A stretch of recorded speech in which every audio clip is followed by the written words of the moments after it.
basically I am a practitioner. I implement programs focused on supply chains and work with the businesses every day, large businesses, small businesses, home-based businesses, different kinds of businesses in the supply chains. I work with Goodwill,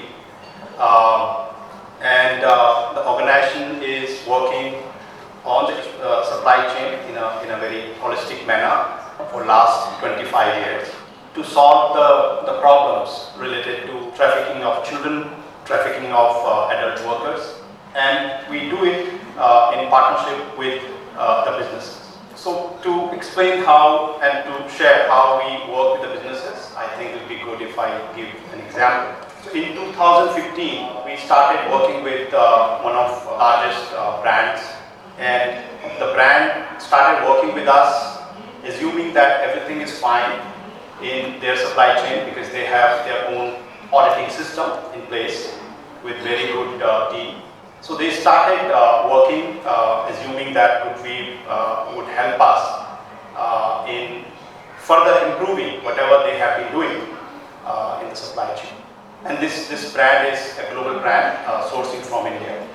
So they shared 5 suppliers with us and asked their suppliers to work with Goodwill.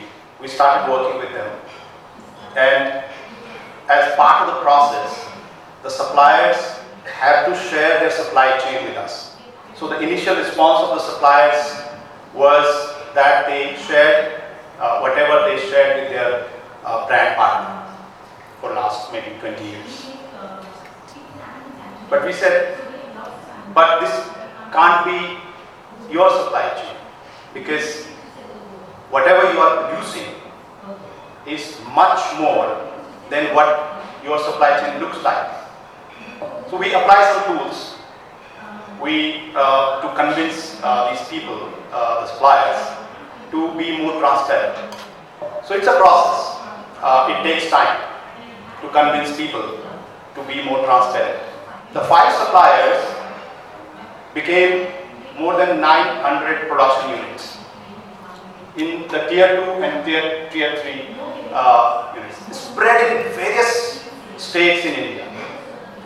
And today, we work with those 900 units for that one brand, which is sourcing from India. So this is just one example of how complex and opaque the supply chain is when we start any kind of work in terms of improving the supply chain. We would have to keep in mind that the supply chain is just not the main factory. It is much beyond that, and it is mostly, and the NSSO data says that 84% of the India's GDP happens outside the formal sector, and it is about non-agriculture sector. So the non-agriculture sector produces 84% in the informal sector. So when we talk about supply chains in India, we are basically talking about the informal, unorganized supply chain. And why it is important in the context of today's discussion is that this informal and unorganized supply chain is mostly hidden. People don't know about that.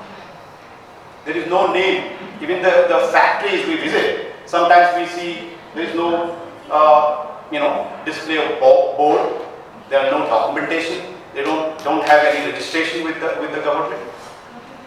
So these are hidden workers, and the hiddenness creates a condition in which the trafficked workers can be employed.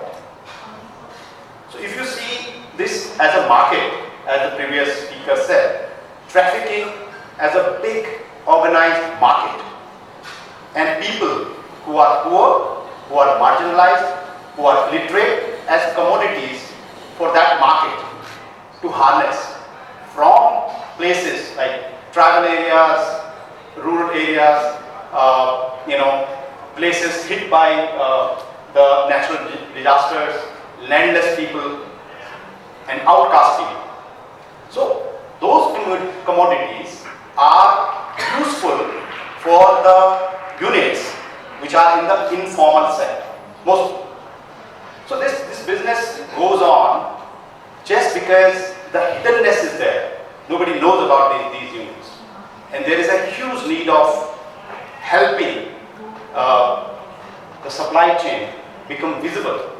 So our work is focused on making sure that the companies who are sourcing from India, they know where their supply chain is and what it looks like. So during that process, we identify the victims of like the child labor. We identify victims which are trafficked from different places, and then we have to work with the employers to make sure that those victims are taken back to their families and educational rehabilitation is provided. So every year, hundreds of children are taken out from the supply chain and reunited with their families back in their communities. And if you go back to the communities to see what and why these children are there in the supply chain and why they became the victim of trafficking, you can see that, you can make a list and you will see that XYG conditions are there. That's why they become the commodity for the traffickers to be taken to the workplaces. Number one is they're voiceless. They will not complain anything if you ask them to work 20 hours a day. They will not complain. They are mostly illiterate. They don't know about the laws and other things. So they will not have any network they can use to protect themselves. So these are good people for the employers. Very good people. And they have no assets, no resources to bargain.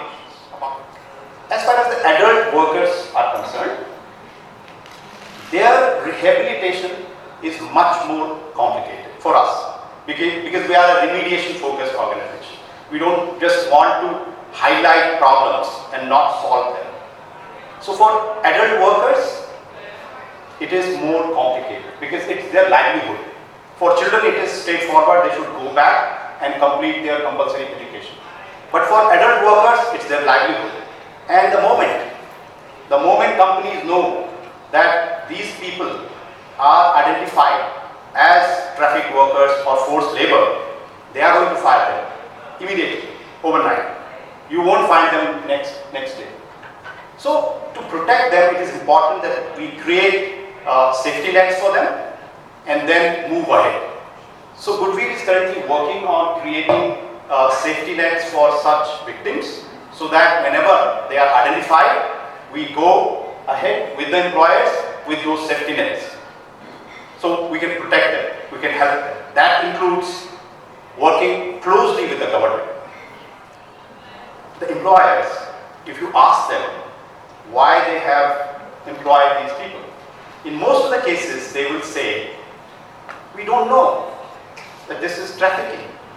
This is part of the way we have been working for centuries. So it's the way of life. It's not something which they feel that it's a crime. So there's a huge need of educating people about this crime. But then, related to child labor, the employers who are still keeping children, exploiting them, they know that they are doing a crime. But they still do it. And they use tactics, different kinds of ways to keep children. I'll give you one example and I'll then finish. Recently we identified a center. We have an inspection monitoring program. So our team visit randomly unannounced to these different units which are producing for the partner brands. So recently we visited one and we noticed that there are few children working on computers. So our inspection team member wondered, what is this happening just in front of the production unit? So they said they are learning, it's a computer training center and they are learning computer. So that was a good thing, very good thing. But later, and our team took photographs, and later we realized